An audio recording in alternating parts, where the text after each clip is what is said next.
pembelajaran hari ini, sebaiknya kita berdoa terlebih dahulu. Berdoa mulai. Selesai.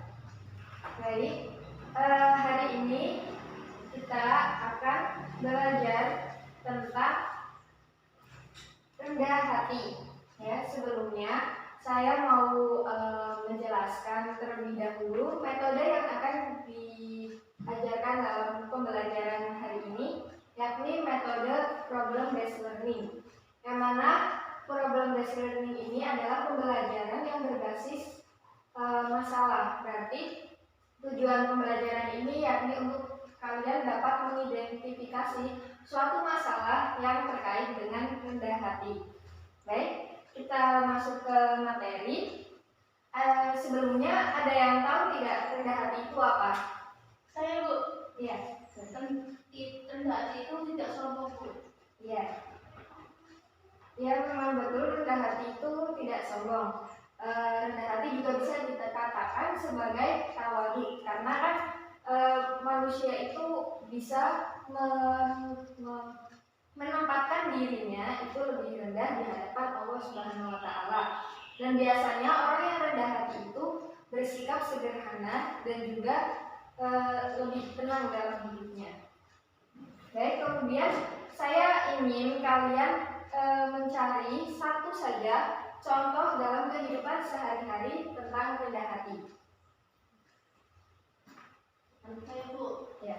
Contohnya itu seperti menyapa dan memberi salam terlebih dahulu jika bertemu orang lain, Bu. Iya, betul. Siapa lagi? Saya, Bu. Jika menolong dan memberi orang lain. Iya.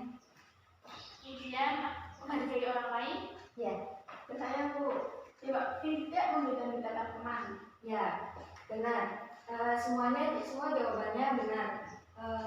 Apalagi kalau dalam membantu orang lain itu adalah sikap rendah hati yang juga termasuk dalam tingkatan menghormati orang lain yang paling tinggi. Karena ketika kita melihat orang yang kesusahan di jalan misalnya ya, kemudian kita hanya mengacukan saja tidak menolong, maka dia itu secara tidak langsung tidak menghormati orang tersebut. Baik, di sini saya ada gambar ini ya. Kalian pasti tahu ini gambar apa? Gambar tadi, Bu. Iya. Ada yang tahu maksudnya apa enggak? Saya. Apa? Tadi itu yang kalau sudah tua ia akan semakin berisi, semakin menunduk. Iya. Jadi seperti halnya kalau misal kita mempunyai kekayaan atau misal kemampuan atau kepintaran yang lebih ilmu yang tinggi lah ya bahasanya itu, tapi justru orang yang seperti itu maka semakin lama dia akan semakin rendah hati. Karena kalau misal setinggi apapun ilmu kita, kalau misalnya kita itu tidak rendah hati, maka bisa jadi ilmu itu tidak bermanfaat. Itu. Kemudian yang nomor 2, gambar nomor 2 ini coba kalian amati. Siapa yang tahu maksudnya? Silakan tunjuk jari. Saya, Bu. Ya. Rendah hati itu selalu diletakkan di atas ilmu dan menjauh dari angkuh serta kebodohan. Iya. Jadi mau setinggi apapun ilmu yang kita dapat, itu kita harus tetap rendah hati. Rendah hati itu kayak kalau dihitung itu kayak nomor 1, baru setelah itu baru ilmu.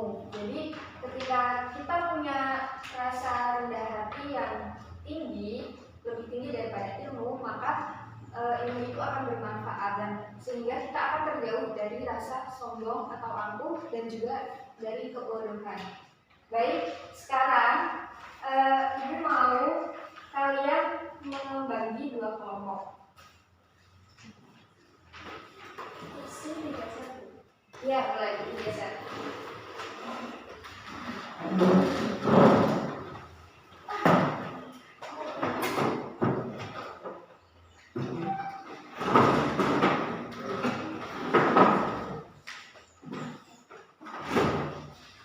Baik, di sini Ibu akan membagikan ada dua gambar ya. Yang nanti kalian mendefinisikan masing-masing gambar tersebut ya.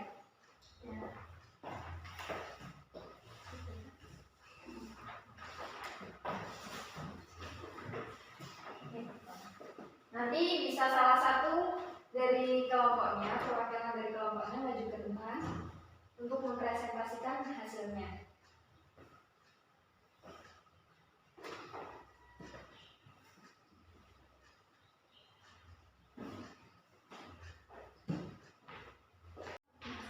Oke, baik, silakan maju ke depan ya Bu. Iya boleh.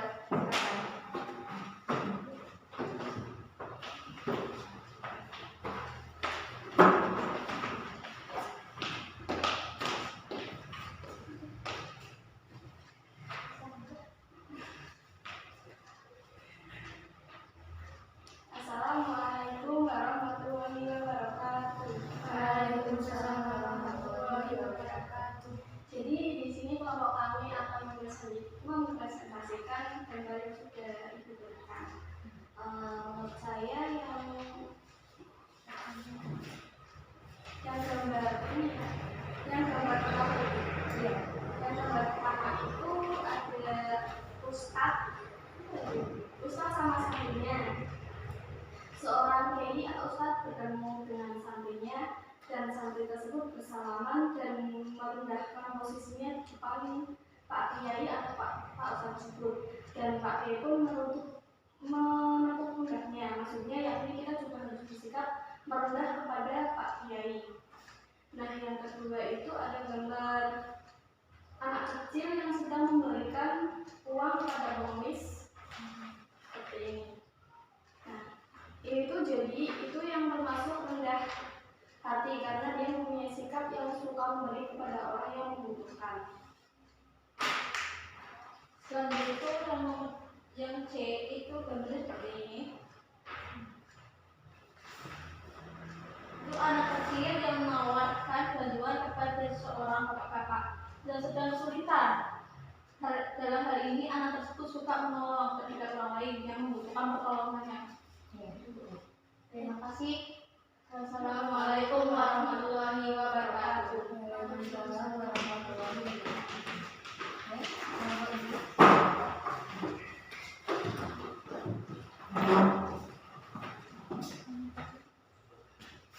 Assalamualaikum warahmatullahi wabarakatuh. Waalaikumsalam warahmatullahi wabarakatuh. Kami akan mempresentasikan hasil kerja dari kelompok kami. Yang pertama ada gambar A. Ini bisa dilihat ada dua orang. Dari dua orang itu kita lihat dari pakaiannya ada orang miskin sama orang kaya gitu. Dan tapi si orang kaya ini tuh bisa bareng sedikit sama orang miskin itu. Nah, dari sikap yang dilakukan sama si orang kaya ini kita dapat lihat bahwa itu merupakan sikap rendah hati. Lalu selanjutnya ada gambar yang B. Di sini terlihat bahwa ada siswa yang saling pada gurunya, dan sikap tersebut juga menunjukkan rendah hati. Selanjutnya, dan yang ketiga ada gambar seperti ini, gambar C, yaitu tentang dua orang laki-laki yang membantu seorang kakek berjalan. Mereka dikatakan bahwa mempunyai sikap rendah hati, yaitu suka menolong. Sekian presentasi dari kelompok kami. Wassalamualaikum warahmatullahi wabarakatuh. Waalaikumsalam warahmatullahi wabarakatuh. Baik, presentasi yang kalian presentasikan ini sudah sangat baik menurut saya dan sudah bagus, dan saya juga setuju dengan apa yang kalian presentasikan tadi di depan, bahwa saya itu hanya ingin menambahkan sedikit saja ya, bahwa kita itu ketika bertemu dengan orang yang lebih tua itu juga harus tetap saling menghormati, sekalipun tanpa melihat derajat mereka ataupun kekuasaan mereka. Seperti itu kita tidak boleh, dan tidak boleh melihat dari situnya, tapi kita melihat dari mereka lebih tua dari kita, berarti kita harus menghormatinya seperti itu. Dan mungkin kesimpulannya yakni bahwa sikap rendah hati itu perlu ditanamkan di dalam diri kita itu sejak kita masih kecil, karena kalau kita tidak ditanamkan dari rasa itu dari kecil, maka ketika kita sudah tumbuh dewasa itu akan susah, akan sulit.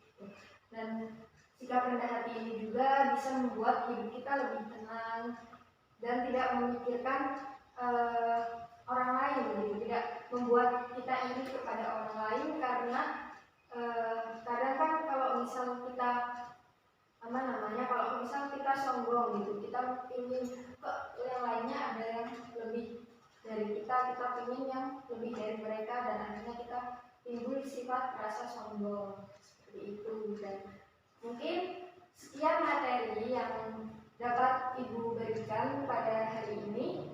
Kurang lebihnya mohon maaf. Wassalamualaikum warahmatullahi wabarakatuh. Waalaikumsalam